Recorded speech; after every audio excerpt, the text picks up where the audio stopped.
Kings of UK Metalcore are back with their ninth studio album, For Those That Wish to Exist. But does it live up to the hype? Let's talk about it.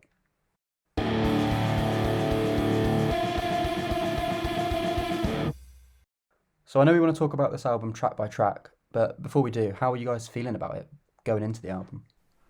So I think I was quite nervous going into it after hearing some of the singles being released, and watching the live stream.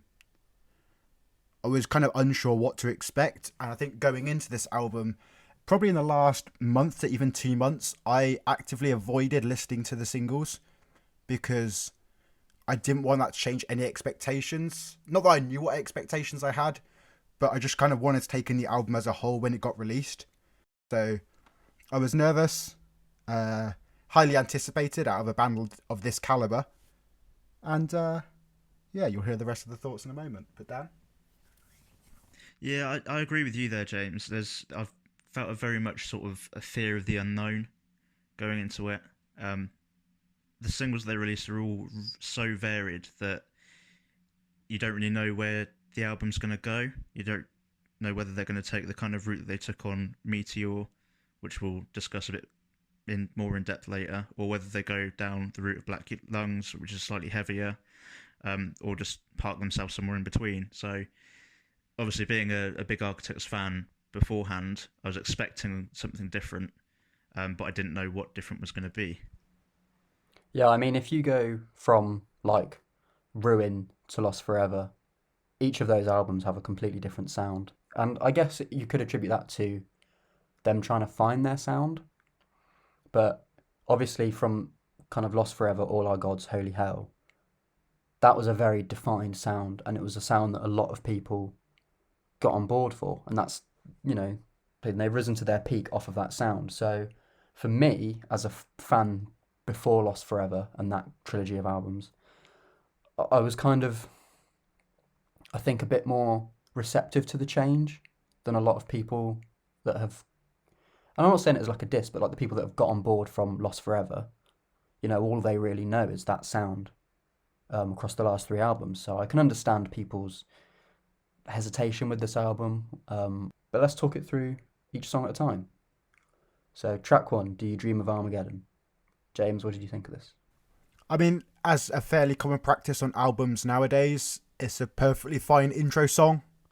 Will no doubt probably be the walk-on for the band when they're going to come onto live performances now, when we actually get to these shows again.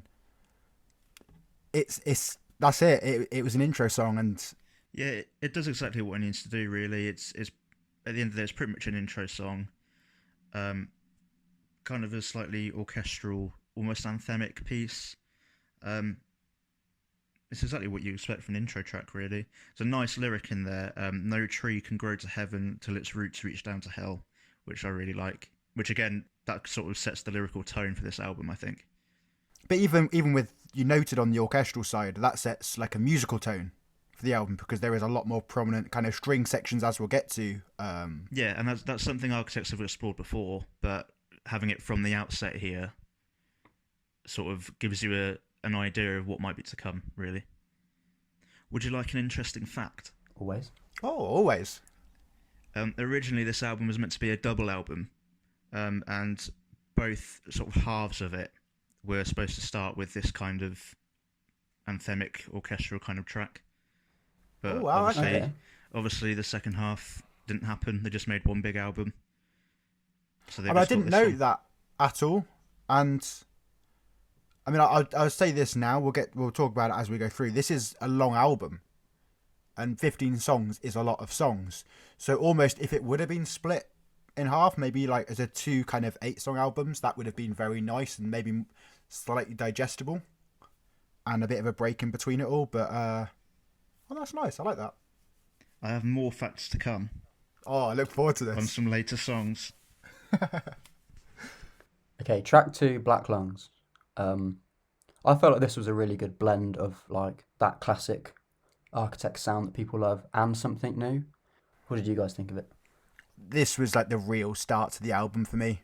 After that intro track, opens with a lovely groovy riff and a strong verse section, and I think this will be a song especially that when we get to a live scenario with people in the crowd, it would translate really, really well live with like a strong sung chorus.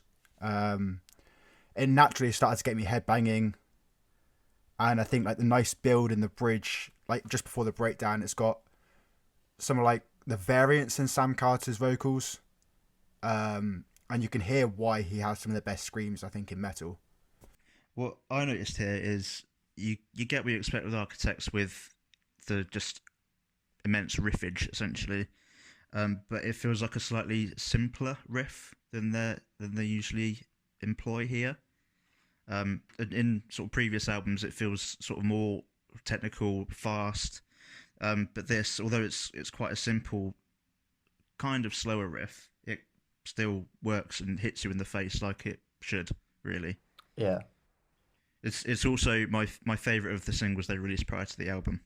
I think definitely one of the stronger ones that they've released. Yeah, I think for me, it goes between this and probably Animals. But I found this to be a very, very good, strong start to the album as well. Track 3, Giving Blood. This was like a lighter sound, but it still felt impactful. But the thing that stood out to me the most is Sam Carter just proving again that he's got the best vocals in metalcore at the moment. I enjoyed this song. I quite liked it. What did you guys think? Well, there's like a screeching guitar sound and a guitar riff at the start that continues through the whole background. In fact, my notes here are basically there's a screeching guitar riff, which is really cool. There's an electronic sound going. There's some kind of electronic sound going on with the drums, which is really cool. There's a tempo change in the just before the second chorus, where it sort of fades into sort of a quieter, more solemn tone, I guess is the word. And the drum beat completely changes, and that's cool. And overall, it's just a cool song, but also incredibly different from anything they've done before.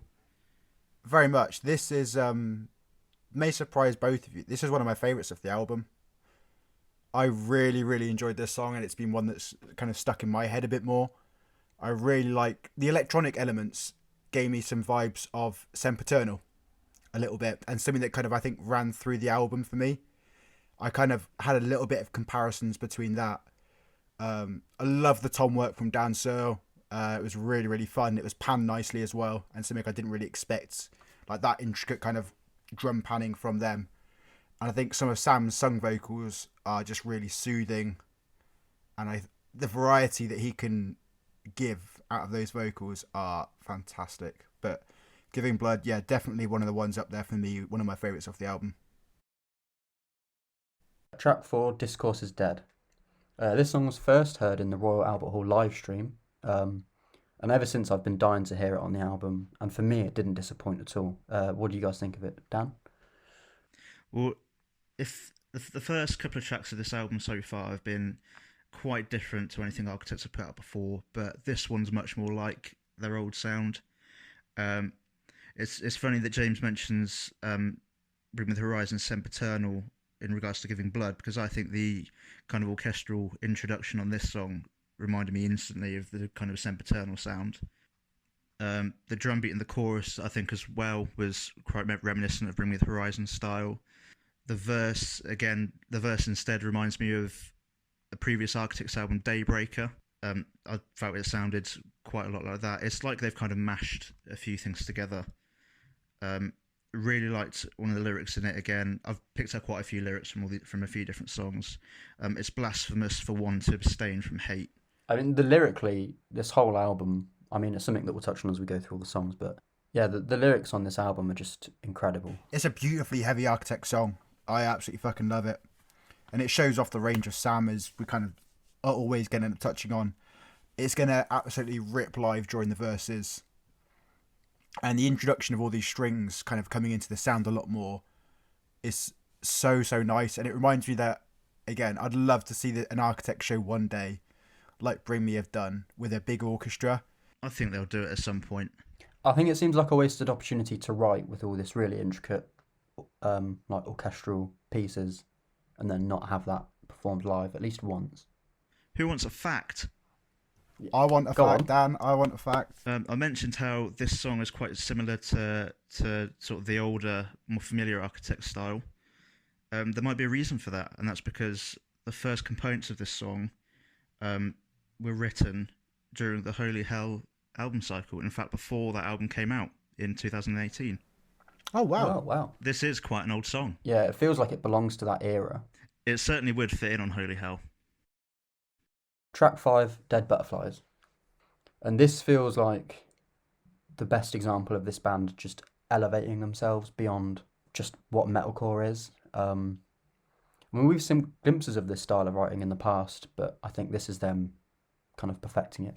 Yeah, this is a really nice progression in the Architect sound, and it doesn't feel like it loses any heaviness, while also showing that kind of softer side of them. And I really like the placement of this throughout the album. It's that after a couple of brief heavy points with Black Lungs and Discourse, it felt almost like a breather during the album and almost during a live set. And it was fresh. It made the album feel fresh at this point. And so I was a big fan of it, yeah. Yeah, I know we keep talking about orchestral pieces on this album, but it's kind of most apparent, I think, on this one. I think, like James said, it does really well to mix sort of the softer parts and the heavier parts that Architects do equally well. I felt that the verse is quite quiet and feels almost lonely. It's pretty much just a bit of piano in the background with Sam's vocals over the top, and then it breaks into this massive chorus. There's the symbolisation of the doves there, which obviously symbolise peace and love, essentially. And the lyric suggests that they've flown away. So I think that sort of circles back to that feeling of loneliness in the verse. There's also a callback there with the lyric "I want to live and die in peace," which borrows a lyric from Memento Mori, one of their older songs. I'm a big fan of bands doing that. Very subtle references to like previous songs that you kind of. It's not just like rewarding old fans as much, but it's just like it's nice to have bands like make a nod to their previous work, because sometimes you'll see them progress and kind of distance themselves from it. So like it's nice that you can kind of have that callback. The last two albums have kind of been very much centered around grief, with them obviously losing Tom Searle. But most of this album's kind of felt like they're trying to break away from that and go back to being angry about other things. They've kind of, the attention's gone back rather than being on that, not self-centered as such, but going away from that personal effect to going back to the bigger world, the bigger problems. But this is the one song that kind of goes back internally again, I think. Track 6, An Ordinary Extinction. My problem with it was that after on my first listen especially, going from that intro into the verse just felt a bit underwhelming. And that's kind of something that I felt a few times on this album, where I just wanted them to fully lean into that like aggression and intensity, and sometimes I felt a bit underwhelmed. What did you guys think of it though, James? The verses didn't quite do it for me. There was just seemed like it was lacking something. But then the choruses I felt were so strong that it made up for it a bit. And that, like, for the most part, it was a very, very good song and I did enjoy it. But it felt like it lacked a bit of the extra oomph. And it felt to me a bit like an album track that could get forgotten, sadly. Like, there are some very good points to it, and for me it is one of the weaker, but it's still a very, very good song. But yeah, this one, it didn't grasp me the way other songs on the album had so far. Yeah, I actually agree there. It feels like they've kind of just tried to do something a bit different here, really, and experiment a little bit, and it hasn't quite come off perfectly, but it's still a decent song. There's like a muffled pounding dance beat that goes on in the verse, which kind of actually works for a little while, but then it just continues through much of the song and kind of fades out. I do have a fact about this song though. And that kind of maybe ties into why we don't like it as much. The aim was just to make this song as weird as possible. Um, and at one point, Josh Middleton, the guitarist, was um, trying to use a drill on his pickups on his guitar to just make it Okay. sound really weird. Okay. But it didn't actually work in the end. Oh. Track 7, Impermanence, featuring Winston McCall of Parkway Drive. Dan, take this one first. Oh, I didn't actually like this one. What? I'm joking. Oh. Oh man, like my heart went there. I was like, how dare you? I How dare thought you? after your little link you did then, I'd be like, pop that bubble. No, I really like this. One of the standout parts is the drum beat for me. It's like it's stomping. It's like there's some kind of monster stomping towards you, I feel like. It's partnered up with some very chuggy riffs, but I just think that works really well. Winston McCall's feature is brilliant. And yeah, there's not much more to say about that, is there? I think it's such a strong highlight in the album. Like that feature is fantastic, and I like how you had that with the drum beat and the guitars. It is like stomping. There was a strong punch all the way through, and it It's would like be they an work absolute. cohesively together to make some kind of beast. Oh, it is. It's fantastic. I suppose that's what a band is, but I mean, yeah, you know, it you know is what I mean. cohesive. Yeah, well, the reaction online that I've seen, this has been a standout song for a lot of people. Um, and it's clear to see why. I mean, especially for the people that wanted something heavy from this album, this is the song that those people will flood to because it's just an absolute beast, isn't it? Who wants a fact? Oh, let's go. Yes. So I myself haven't managed to quite pinpoint it and work out where it is, but apparently you can make out a clanging noise amongst some of the percussion, and that is actually Sam, Dan, and Ali hitting a fire extinguisher in the studio. Oh, okay. Oh, okay. They went to a studio in Devon to finish off some of the vocals for this song. They just decided to add a bit more to it as well, so they've hit a fire extinguisher. Okay, I'm gonna have to listen back and see if I can find it there.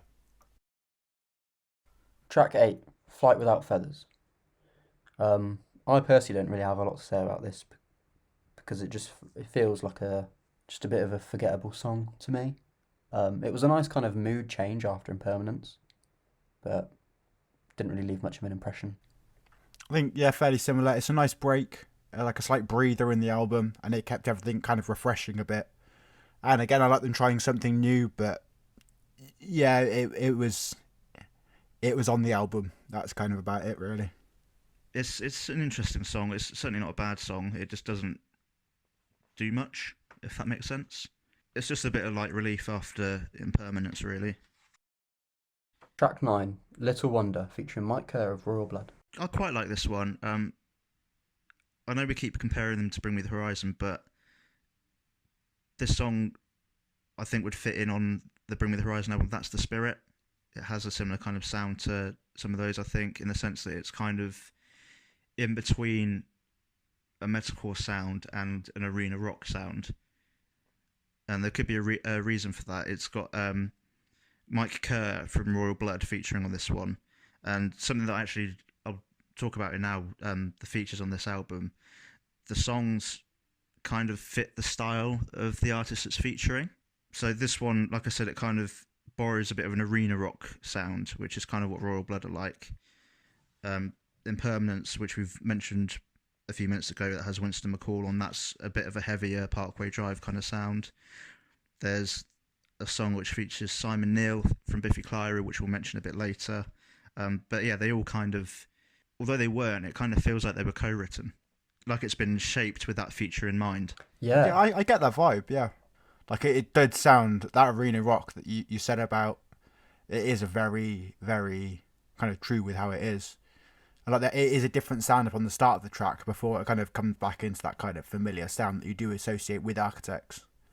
But like my main point from this was, I don't know if it was just me when listening to the album from start to finish, but it did get me a little bit fatigued with the Natural Architects sound. And I had to kind of like have a pause and a little bit of a break for a minute or so, because it without coming across too negative, it did start to feel a little bit monotonous. and made me realise there are very few albums I feel I could just sit and listen to from start to finish. And I guess that's just the connotations I have now with the song, which isn't the best, and I'm going to persevere and keep listening to it and keep delving through it. But yeah, it reminded me of the fatigue, and although there are those breathers in the album, it felt very kind of similar to what I've heard through before as well, in a way. Would you put that down to this song being how it is, or because of its placement in the album?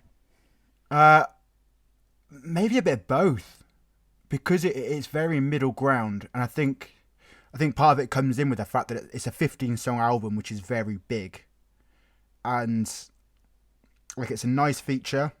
There's nothing bad against the song, and maybe the placement of it isn't great. I think the placement of the song in the album has damaged it, because when I go and listen to it on its own, I absolutely love it. But when I was listening, like going through my full album listens, I was feeling the same. I was just a bit like, God, I'm kind of tired now. Which is a comment that I've seen a lot online, of just kind of this album having a little bit of monotony. Do you think that maybe it should have been a double album then? That's where you said that earlier, and that's something I really would have gone with. I would have loved that. Because we're on track 9 now. We'd be probably at the end of the first part of the album now, and then you'd be looking at going on to the second half of the double album now, wouldn't you?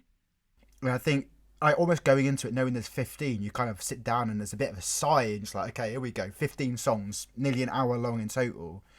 This is going to take up a bit of time, and trying to like delve into everything they've tried to put onto the album. It's a lot to take in an hour straight. And so having that maybe as a double album and splitting it in half, I think that would have hit the spot a lot better. Track 10, Animals. For me, this feels like a song that it defines this era and this album. There's such a massive wall of sound, but there's like its simplicity is what makes it brutal.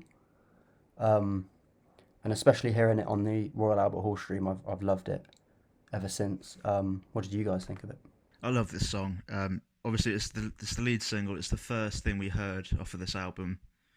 When I first heard that riff, I thought it sounded a bit like Rammstein, which isn't a bad thing at all. And again, it kind of shows that architects are kind of finding a new identity, but also sticking true to what they're known for as well, which is those massive sounding riffs.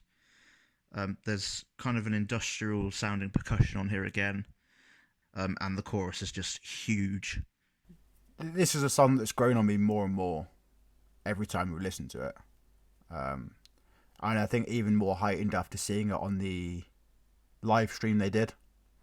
And it has just like high anthem potential, and like Dan said, it kind of has that strong pulse throughout the song, from that industrial kind of vibe, and it's got catchy lyrics that demand like participation from fans. So many people are going to be yelling that chorus live. The bridge breakdown is just nice and slow, and this is them breaking through, because I've had friends that have heard this song on radio 1 month ago and can still recall it pretty much because of the chorus. And this is like their definitive kind of sound based around this album, and that's probably why this is reaching just a big kind of more mainstream appeal and a more wider kind of audience for the band now, I think. That's another interesting point you make about it being played on the radio, is this isn't particularly a soft song. The guitar tone is still heavy, it's still, at the end of the day, an Architect song through and through, but it's getting played on daytime radio. From people hearing that, they were at work and they heard it and sent me messages about it. And they're people that just don't even listen to any kind of metal, and it's kind of still months later, it's just kind of catching on with them, and it's still something that stays in their head. They've got a gem here with this song, and I think live, like I said, especially, this is going to really shine. Track 11, Libertine. I think, like we said with Little Wonder, I was feeling pretty tired at this point in the album. But actually, this one gave me the energy to kind of pull me back in.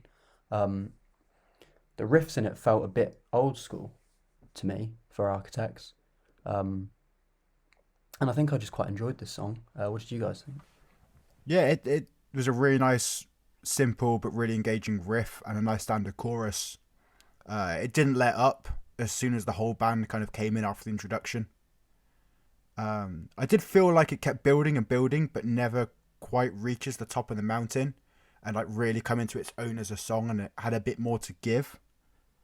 But I did really enjoy it, and it was a really, really good song. On my first playthrough of this album, this song kind of passed me by the first time. Um, upon revisiting it and listening to this song again, I don't know why it passed me by, because it's a great song. It's kind of got that Architects of old. It's really heavy. It hits straight away as well. It doesn't wait. There's no slow build up. It's straight in with "We are the rust worshipping the rain," which is a lyric that repeats throughout it. Sam's vocal range in this song is completely on point. It's just a really, really good song. And it's one of those ones that I know a lot of people have been complaining, oh, I prefer the old Architects. So, well, it's still here. It's in songs like Libertine, and there's a number of other songs on this album which are just like it. Track 12, Goliath, featuring Simon Neil of Biffy Clyro. Now, this song rips. And like you said earlier with the features, this one feels like it was written for him. Like, I know I said earlier that sometimes this album feels like it lacks intensity, but this song makes up for it completely. Well, I might be biased here because I'm a massive Biffy Clyro fan, but I just love it. I was pleasantly surprised. I was expecting Simon's feature to be maybe a second verse or something, just singing some cleans, but he's got the main event. He's got the breakdown. He's screaming his lungs out. What's not to love? And the riff at the start, along with the breakdown, is immense. It's like that old Architects that I just mentioned about with Libertine. It's still there. It's just been spiced up with some extra flavours. Oh yeah, it's another highlight of the album, and like you said, it's a really, really nice riff from the get go. Again, like I've said before, I got Sempiternal vibes from the chorus a little bit. And like the verse riff kicking back in after the chorus kind of tied a bow in that chorus nicely. Structurally, this was really nicely done for this song. And the thundering bass drum over Simon Neil was fantastic. I didn't expect that from his vocals at all. It was unexpected, very, very welcome. And then has me very excited for his feature on the new Sleeps album and the heavier projects that he's teasing. Very, very excited. Love the string outro section, and a very standout song for me as well. There's some more great lyrics that I've picked out here of snakes coiling, but we're signalling, screaming at one another, which obviously suggests that we're kind of being suffocated by these snakes representing sort of a higher power, the people in charge. But we're too busy blaming each other for what's going on. So it's Architects coming back to that political theme that they used to be. Yeah, and they've got some of the best like politically charged lyrics in the game, and yeah, they've proved this on this album, and yeah, this is just a great song. It might in fact be my favourite on the album. That might change as others grow on me, but from the first few listens, this is the standout for me. Track 13, Demigod. I don't have much to say about this, to be honest. I think it's decent, and I like that they kind of tried to incorporate layers beyond just, guitars, bass, and drums. But I just don't think I'd rush to listen to this again. What about you guys? I found it fairly easily missable in the grand scheme of the album. I did love the piano and vocal section with the strings kind of slowly being added, and it was new and unexpected, but it just didn't stand out for me. Yeah, I agree as well. It's quite a skippable one for me. It doesn't really do a lot.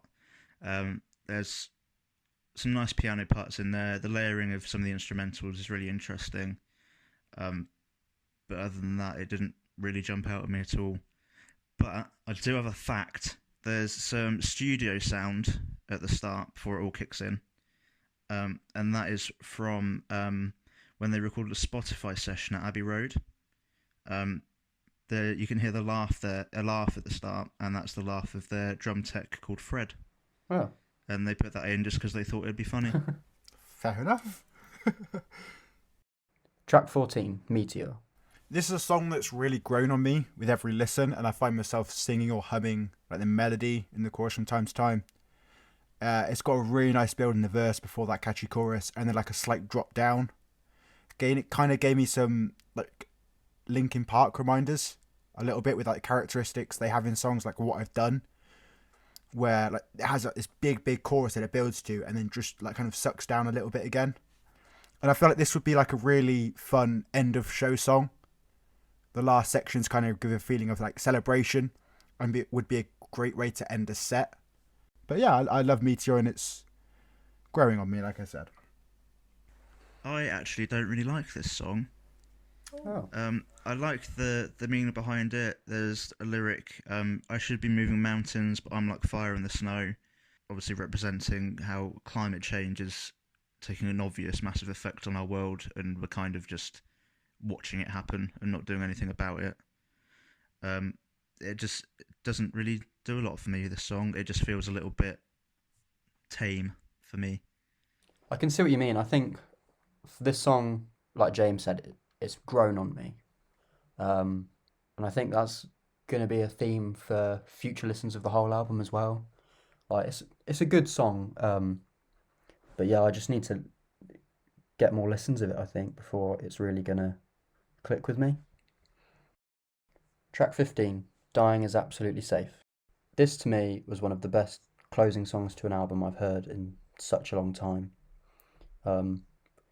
It was just such a really touching tribute to Tom, and it actually made me tear up listening to it.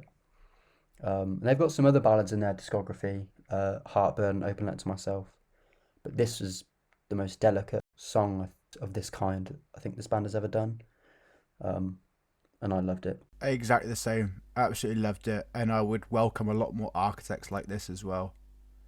It is a fantastic end to an album. I love the marching band snare section alongside the strings. It was absolutely beautiful. This was a fantastic way to finish the album. Yeah, this is a really nice song. Alex, you mentioned Heartburn. I don't think they've done anything like this style since then.